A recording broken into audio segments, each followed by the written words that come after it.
right, good morning. This is Judge Hodson. Is this Ms. Nagel? Yes, Your Honor. Can you hear me okay? I can. Okay. Can you hear me okay? Yeah, I can. So this is a time place set for prima facie hearing in the case of Martin versus Martin, case number 22CB 22294. Judge Hodson presiding. Ms. Nagel, if you'll go ahead and put your appearance on the record. Thank you, Your Honor. Gracie Nagel, bar number 215255 for plaintiffs Rose and Alzina Martin. Okay. So let me tell you that I have had almost no time to prepare for this hearing because of the other hearings that I was given yesterday and today. But I reviewed your complaint and I reviewed the declaration of your client that was filed in support of a motion for default judgment. And what would be helpful to me is if you could walk me through your legal right to what you're requesting and how you satisfied that. One concern I have that maybe you can help alleviate is when I'm dealing with a default situation, I feel like the discretion I have on what to award is tied to what is within the four corners of the complaint. And so I don't feel like I am entitled to award anything that someone doesn't ask for. And as I think you're aware, in Oregon, generally speaking, we have to specifically plead the amount of our damages and our right to relief. And there is one of your claims, your second claim for relief, that says something to the effect of, let's see, where is it? The plaintiff asks this court to award damages in the amount of 50% of all property costs during Greg's co-tenancy, less the $20,000 payment that Greg made. Are you pursuing that claim in this proceeding? No, Your Honor. We're only seeking a limited judgment on Claim 1. Okay. All right. And so then what's going to happen with the second claim? Well, Your Honor, when we have the first claim resolved, that will fix the period of time that Greg was a co-tenant, and we'll return to that claim with more specificity. When we filed, we didn't have yet all of the information, and actually we're still gathering some of the older information. So we're ready to request relief on Claim 1, but I do think that we may need to circle back to Claim 2 and look at it again for exactly the issue you're bringing up, the specificity issue. Oh, interesting. I don't know that I've ever had that before. I think I'm authorized to do that. Normally when someone enters a limited judgment, it's as to one party but not another, not as to one claim but not another, but I think the rule regarding limited judgments contemplates both. Hang on a second, let me take a look at. Yes, thank you. I think that's ORCP 67. When more than one claim for relief is presented in an action, whether as a claim, counterclaim, cross-claim, or third-party claim, or when multiple parties are involved, the court may render a limited judgment as to one or more, but fewer than all of the claims or parties. Okay, interesting. Well, okay, so that answers one of my questions because I think you may run, well, it depends on who you get at your judge at a prima facie hearing, but I can tell you that I would be reluctant to award any damages on your second claim for relief because you haven't put the other side on notice of what that amount is. If an enterprising lawyer that knew what they were doing were hired by the defendant, in this case, they would most likely move against that pleading on the grounds that they require more specificity.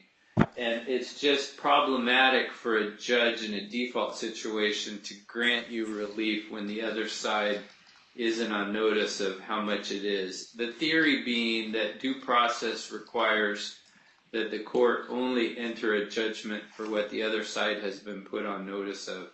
Anyway, that's neither here nor there today, but it's food for thought. Okay, so on your first claim for relief, so let me pull up that statute so that we're on the same page, and maybe you can walk me through why that gives me the right to do what you're doing. Let's see. Sure. It's 105.615, right? That's correct. Yeah. Okay. And thank you for that clear information. That is actually very appreciated. Yeah, and I don't know that all judges would feel that way, but I know that there are a number who would, and I'm one of them. There's been times where I've not given people relief because they were asking for something that wasn't pled. Absolutely. So let me know when you're ready for me to begin my explanation. Yeah, I will.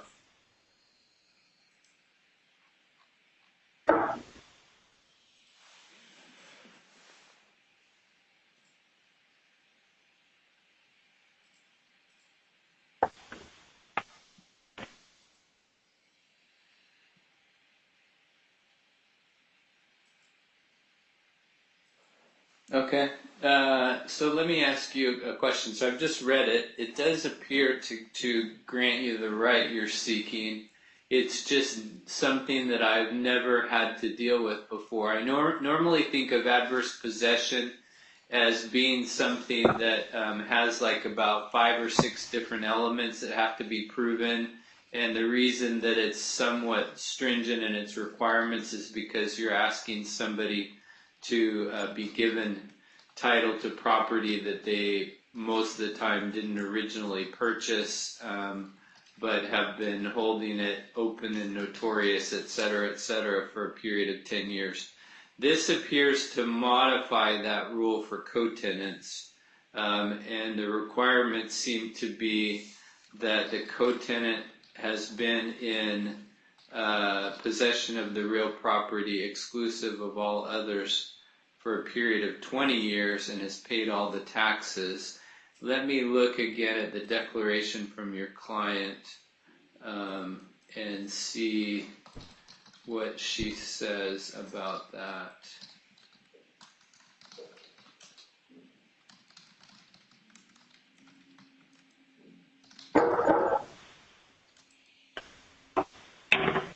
You can tell your dog that was good argument. And also, Your Honor, I do have a Court of Appeals, a case that I can discuss. Oh, okay. To provide some additional. Yeah, hang on just a second. Let me look at this. So they divorced in 81, and she, let's see, does she say she's been living there since then?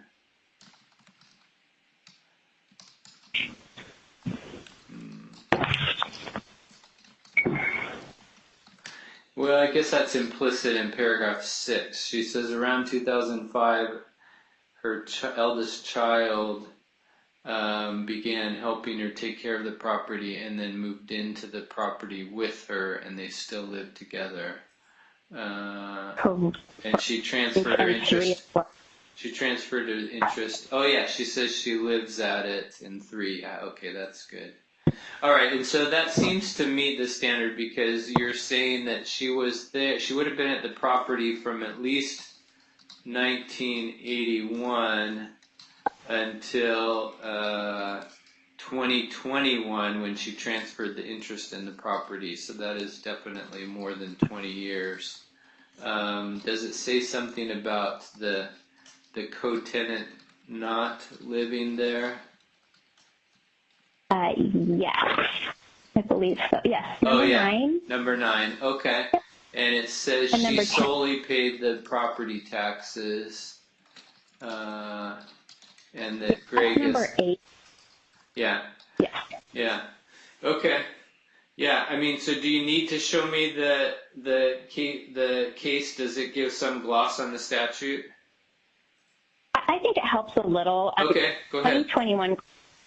Okay, great. It was a 2021 Court of Appeals case, Glenn v. Glenn, 312 or App 266, and it set out how this particular statute works and applies. So under the common law, as you discussed earlier, all co-tenants in common had a right to possession, and those they did have the hostility requirement of kind of non-co-tenants, and that had to be established by ouster of the other co-tenants. That was under Oregon's common law. In 1989, the Oregon legislature expressly eliminated ouster as an element of co-tenant adverse possession when it amended ORS 105-615, and the Court of Appeals discusses this in this case, so that the remaining elements in the statute are just the possession of the property exclusive of other co-tenants for the 20-year period and payment of all real property taxes. What was the issue in the Glenn case, where that co-tenant in possession satisfied these statutory elements from 1987 to 2007, so very similar time period. The question was whether title vested by operation of law, or if the tenant in possession, the co-tenant in possession, had to do something, take some action in court or do something else to obtain title. And the appellate court very clearly ruled that following the understanding of how most adverse possession works, ORS 105.615 occurs by operation of law regardless of the party's intent or any subsequent action by the parties.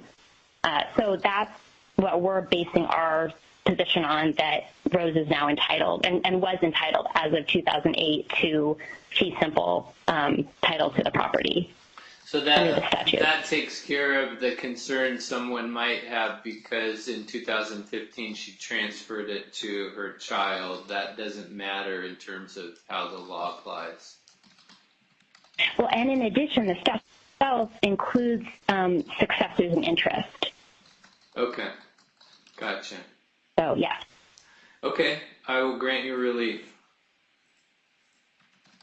Thank you, Your Honor. Yeah, so just prepare a proposed form of judgment and submit it electronically, and it will make its way to my queue.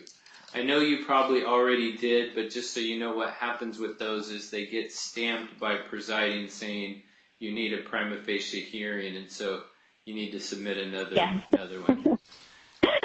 Yes, I did learn that. Thank you so much. I will get that into you very shortly. All right, thank you, and thanks for walking me through that. Of course. Thank you so much. Have a good day. You too. Bye-bye. Bye-bye. There's been a person